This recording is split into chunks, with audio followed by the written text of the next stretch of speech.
With that down, let's move on to our second main topic today. And our second main topic today gets submitted to us by Donnie Renault, who writes, "Hey, John, the Oscar that I personally get the most excited about every year, yes, even more than Best Picture, is Best Director. I've been really excited for the DGA nominations, that's the Directors Guild of America, nominations to come out, and they just have. I just wanted to know what you guys thought of the nominations, and do you think there is anyone really conspicuous by their absence? Thanks." All right, thanks a lot for sending that in, Donnie. And yes, one of the more exciting awards outside of the Oscars every year to me is actually, I mean, SAG is really up there, the Screen Actors Guild, the WGA awards are really up there, but it's the Directors Guild. I really get very fascinated by the Directors Guild Awards. Of course, this is all the big Hollywood directors, their whole union and association, and they vote together on who they think is the best director of the year. And by the way, Rob, the last 6 years in a row, the winner of the DGA has gone on to win the Academy Award for Best Director. And then you had that Ben Affleck thing where he wins Best Director at the DGA and didn't even get nominated for the Oscar, but whatever, we've talked about that already. So the nominees have come out for the DGA, and here are your nominees for Best Director of the Year as determined by the directors themselves. We've got Bong Joon-ho for Parasite, Marty Scorsese for The Irishman, Quentin Tarantino for Once Upon a Time in Hollywood, Sam Mendes for 1917, and of course we've got, and I was surprised to see him on here, but pleasantly surprised because I've been screaming till I was blue in the face. He deserves this recognition. Taika Waititi for Jojo Rabbit, which to me is still the best film of the year. To me, that is still the best film of the year is Jojo Rabbit. So I was super excited to see Taika Waititi get this nomination. But Rob, as we talk about quite often,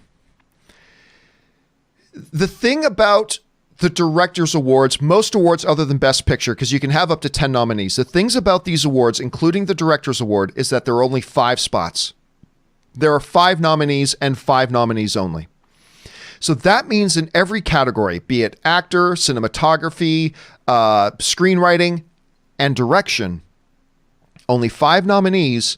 That means there are going to be some key, notable, fantastic directors that year who are going to get overlooked. And this year, the DGA is no exception, because while there are some great ones in there, listen to some people who did not get nominations that a lot of people thought had a serious shot at a DGA this year. Noah Baumbach for Marriage Story. A lot of people talking about Marriage Story as a top 5 film of the year. Some people calling it the best film of the year. He didn't get nominated. Greta Gerwig for Little Mermaid. Little Women. Little Mermaid by Greta Gerwig. Totally different film. Greta Gerwig's Little Women. Not nominated. Todd Phillips. This is probably going to be the one that jumps out to a lot of people. Todd Phillips for Joker. Did not get nominated. One of the things, Lulu Wang. The Farewell, I think, is one of the best films of the year. Lulu Wang did not get a nomination. And most conspicuous to me, of course, because I think the film is brilliant and I think it's all direction, is Rian Johnson for Knives Out. Now, these are all brilliant directorial performances, absolutely, but it really highlights the fact that there are just 5 spots. There are just 5 spots. Personally, I would have taken Quentin Tarantino out and put in either Todd Phillips, Rian Johnson, or Noah Baumbach. I thought any one of those 3 maybe deserved that spot more than Quentin Tarantino. But other than that, the list looks pretty solid and really not all that surprising to me. Rob, you've taken a look at this list. What do you think about the list of nominees? And who do you think maybe is on the outside that maybe should have been on the inside?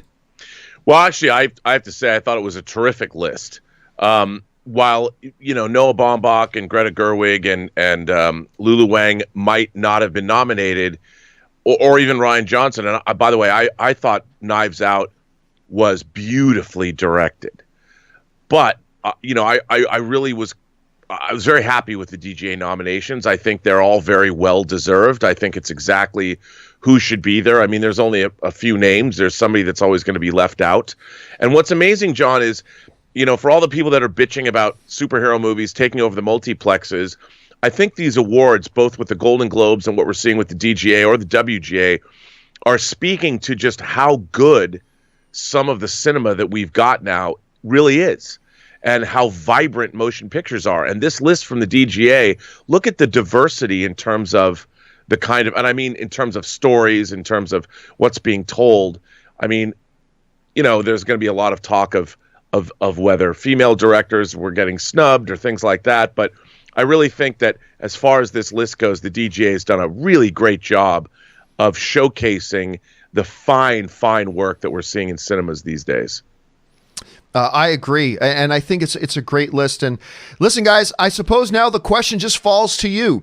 What do you guys think of the list of nominees for the Directors Guild of America Best Director of the Year? Do you like the list? Do you not like the list? Are there some people missing from the list? Do you think there's somebody on the list that doesn't deserve to be there? How do you feel about it? Jump on down to the comment section below and let us know your thoughts. All right.